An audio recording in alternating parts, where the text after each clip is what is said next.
Apple's iPhone just made its first appearance in Congress as the Subcommittee on America's Internet Policy held what many are calling the iPhone hearing. Undoubtedly, consumers will cherish this device as though it is a part of their family.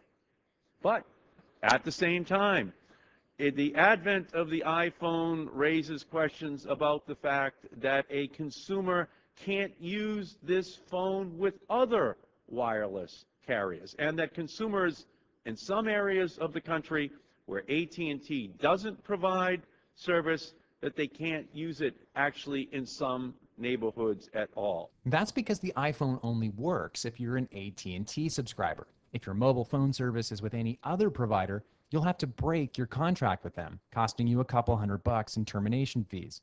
You'll then have to sign a 2-year contract with AT&T, which carries its own $175 early termination fee as well. And there's no other options for service if you decide you don't like them, even though there's no technological barrier to using your iPhone with other carriers. Now, if it's possible that I'm not happy with my AT&T service and I want to change carriers, is there any reason why I shouldn't be able to take my phone with me to another carrier? The only reason at this point is the exclusive contract that AT&T has with Apple.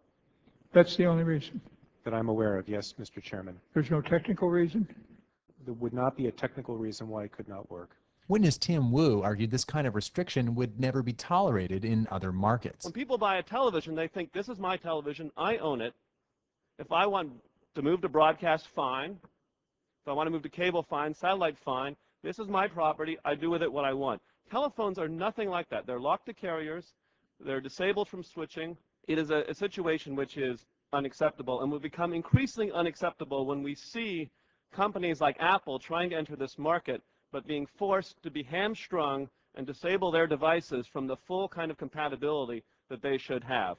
Representative Eshu pointed out that the 4 largest carriers currently control 85% of America's wireless market, and that these consumer restrictions are designed to help them hold on to that valuable market share. And so that's what this discussion is about, how we enlarge this, how we allow for real competition. I've learned around here in Congress that everybody's for competition until it comes to them. Then they don't want somebody else really competing with them. Skydeck CEO and co-founder Jason Devitt says that lack of openness in the market is stifling innovators like him. I'm an entrepreneur, and I'm mad as hell that I require permission to innovate in the wireless market.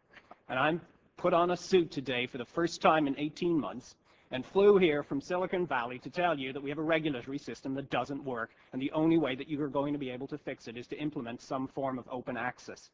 Open access would include the freedom for consumers to use any device on any network. It would also mean opening spectrum to allow more wholesale competition in the wireless market. Congressman Chip Pickering called for real open platforms. As we look at where we want to be in the future, I think that we have a great opportunity in the 700 megahertz to create an open platform that will make sure that we have competition and choice and innovation in the future. Free Press Policy Director Ben Scott is part of a new campaign to free the iPhone and protect consumers' wireless freedom. We should liberate the iPhone and make it a consumer choice from any network. This device and how it's treated by the Congress and the regulators in Washington is going to determine how we access the internet from now on with every device that follows in the iPhone's footsteps. So we fought the net neutrality battle in the Congress last year.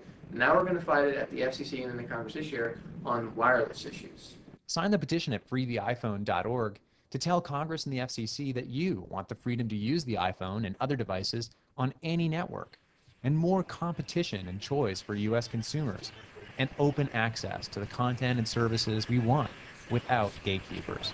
If you love the iPhone, now help set it free at freetheiphone.org.